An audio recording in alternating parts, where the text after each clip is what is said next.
In a small town lived a woman named Sarah. She was 40, and it seemed that life had settled down. Work, family, responsibilities.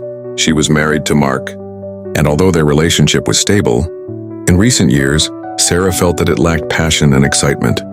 Her days passed in dull routines until a new neighbor appeared. The new neighbor, Jake, moved into the house next door. He was young, attractive, and full of life. Every morning, Sarah saw him exercising outside, his muscles glistening in the sunlight. She couldn't take her eyes off him. Her heart raced and exciting thoughts began to stir in her mind. Jake was unaware of Sarah's existence, but she could watch him from her kitchen window, unable to suppress the growing feelings. With each new encounter, with each of his kind gestures, Sarah became more immersed in her fantasy. She imagined how wonderful it would be to spend time with Jake, a chance encounter on a walk, conversations filled with laughter and flirting. In her imagination, they enjoyed each other's company as if it were a fairy tale. Emotions washed over her like waves, and she lost herself in her fantasies, picturing how they made love, how her lips touched his, and how they laughed together under the moonlight.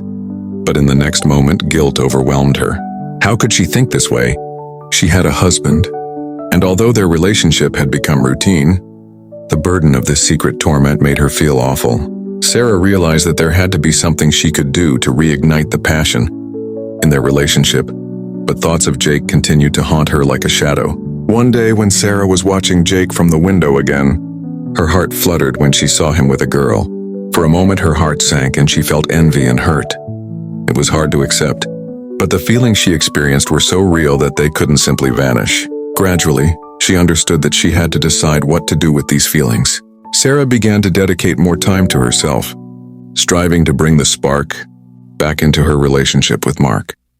She resolved to talk to him about her feelings and how they could reconnect and rediscover their passion. As they started working on their relationship, Sarah realized that love and passion could be found even in long-established unions. Her views on Jake began to take another form, not as a path to escape, but as an opportunity to grow within herself and in her relationships. Although she still occasionally watched Jake, increasingly filling her life with real emotions and efforts made for love, Sarah realized that her happiness was in her own hands.